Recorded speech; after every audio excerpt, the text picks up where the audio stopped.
So my favorite fact, basically, to tell people is the woman who wrote Goodnight Moon died doing a high kick. Why read Call Me By Your Name? Why read the most beautiful love story ever told since Romeo and Juliet? That's a big statement. This book is love. To me, it is love. Elio is falling in love with Oliver. He's passive-aggressive. His love is passive-aggressive. He doesn't know how to express it. You have like fairy tale love, which is like, oh, I love you, I'm gonna profess my love. And this is like the opposite of that. It's the real version, which is he's so in love with him that he's gonna make himself miserable and not say anything. He can't admit it. That's how bad he wants it. The idea of it not working out is too devastating for him to even bring himself to admit it. That's real love. The writing is just beautiful. If you overthink things, if you're an introvert, are scared to profess your love, Call Me By Your Name is the book for you. When it comes to a snack pack, I can't lie. I wanna ride. You're on the phone with your girlfriend, she's upset. She's going off about something that you said. But she doesn't get your humor like I do. I'm in my room, it's a typical Tuesday night. I'm listening to the kind of music she doesn't like. And she'll never know your story like I do. Cause she wears short skirts, I wear t-shirts. She's cheer captain and I'm on the bleachers. Dreaming about the day when you wake up and find out what you're looking for has been here the whole time. If you could see that I'm the one who understands you, been here all along, so why can't you see? You belong with me, you belong with me.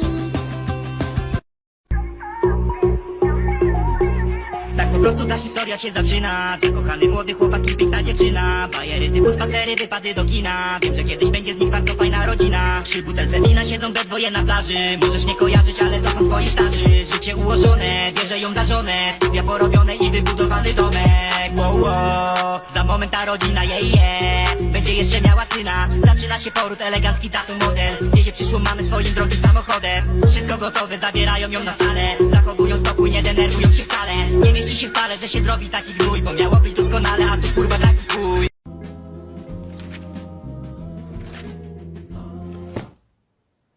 The fuck?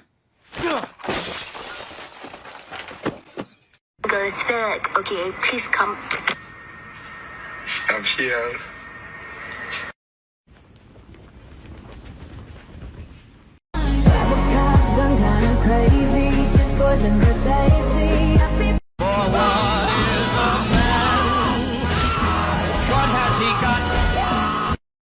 I just head it and they be like,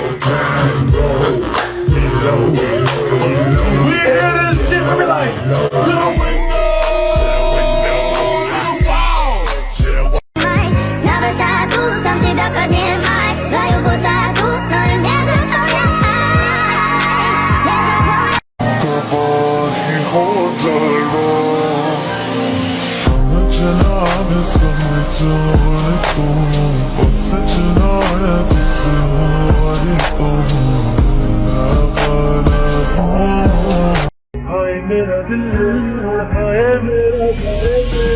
रूह नू साजा सीने लौड़ वाली है एक बारी आजा दूर जान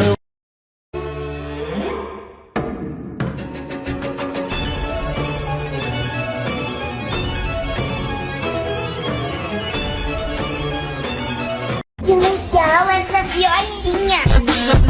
Já sabe o que eu faço. Lá no meu barraco já sabe o que eu faço. Mas o que adianta ter uma viagem? Lá no meu barraco. Chẳng biết anh đang nơi nào, có ai kề cạnh không? Lúc em đau xa lại, nắm đôi tay của ai? Thật lòng em vẫn luôn thầm mong mai ngày người luôn bình yên sống thôi. Chẳng biết tại sao vậy, có ai chờ đợi anh sẽ không chung mái nhà đến khi băng qua. Chỉ mong sao phút giây mới thấy ở đây hồn. Marico, qué rico.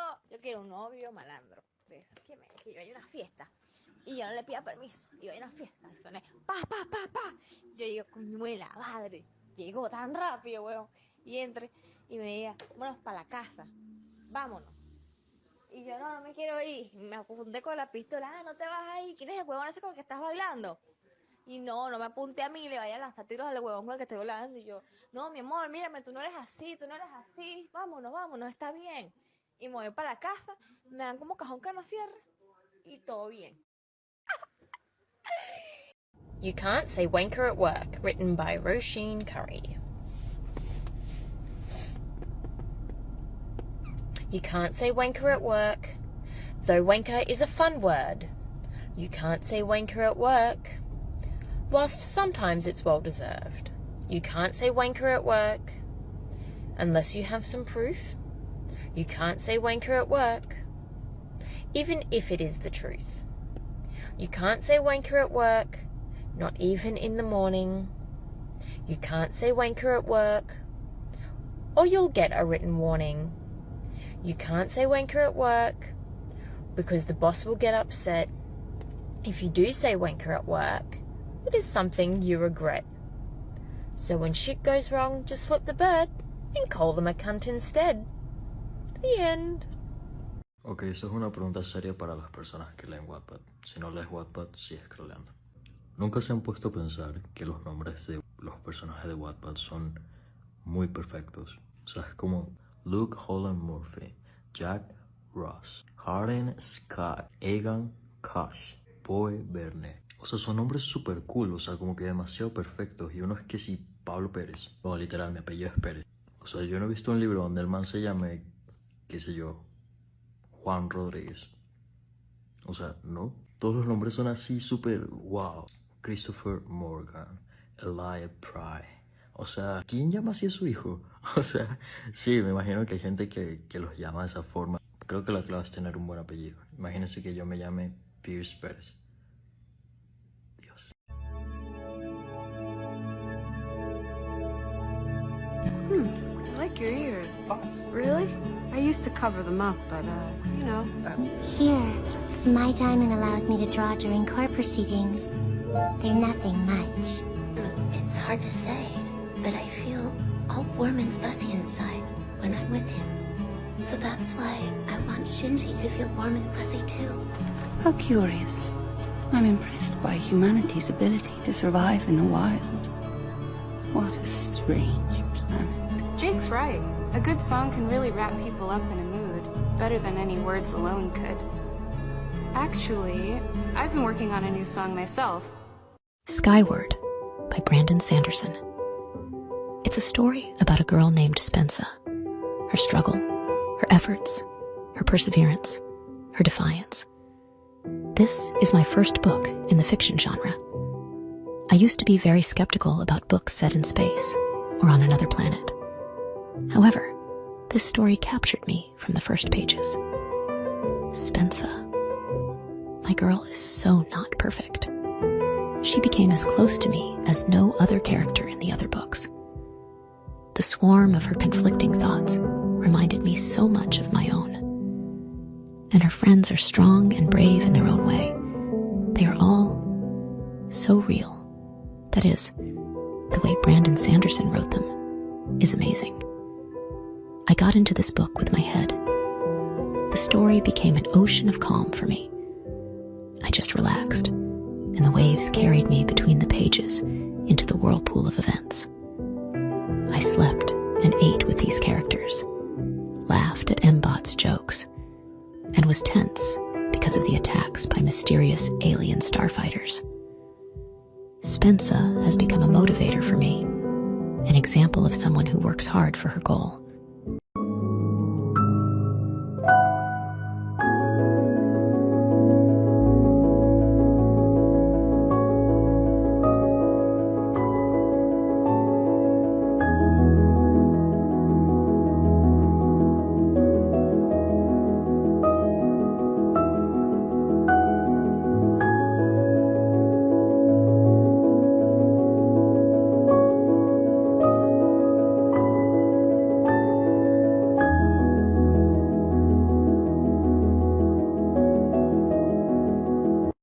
Introduce you to my new book, Rogue Justice. It brings back Avery Keene with her friends, and it also brings a new mystery. We know that there's always something happening in our nation's capital, and Avery is always in the middle of it. At the end of While Justice Sleeps, Avery had unraveled an international conspiracy and she thought she was done. But trouble has a way of finding Avery King. So join her and join me in Rogue Justice. She would be good in her dress. She's 95. Love sex on the bedroom floor. Hop in the shower, she begging. Oh, so you're the sound that every Sarah J. Maas character makes. No! That's growling! I just want to fuck the darkling! Every night, I sit here and knit, and I listen to my neighbor bring home a different woman, and he tells the same story about his grandma. Now he buys groceries for her, and they always laugh at the same parts. And I'm like, is he really that good in bed? Does he bring you coffee in the morning? And if you're not a coffee gal, does he bring you tea? What does he have that this middling conversation about his grandmother and getting her groceries or something is funny enough to where all of these women that he... I am so nosy. They are different every time. What does he have? What does he not have, maybe is the question. And I will just continue to sit here and knit for the duration of the time that I live in this space. And I will always wonder what he has. And I hope Taneri find out. I do not want to be told that joke because at this point I can probably repeat it back to him. And that will be very unfortunate for me. Your body speaks to me.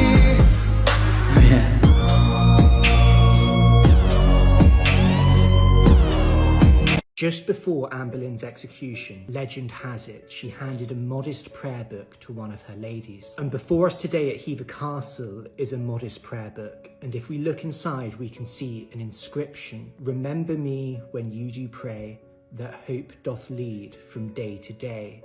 Anne Boleyn. It feels like an instruction to remember her after her death, but that would be no simple task. Henry VIII's attempts to erase Anne from history included destroying portraits and remembrances of her. And yet, this book, bearing her name, has survived. And it survived thanks to a hidden history that we're about to uncover. In my research with this book, I discovered 4 further inscriptions hidden inside the pages that have later been erased. I was able to use ultraviolet light and photo editing software to uncover these words behind the blur, and they led me to be able to piece together the path that this book took in the years after Anne's ownership. And so what do we know about the people who owned this book after Anne and kept it alive? This book was kept safe in the hands of those who valued a personal connection to Anne.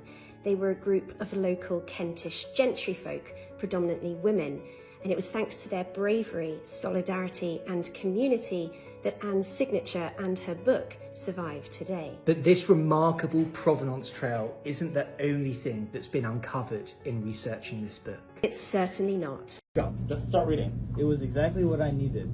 I agree. I'm feeling curiously frisky too. Alright, yeah, no. No, come on, just keep reading,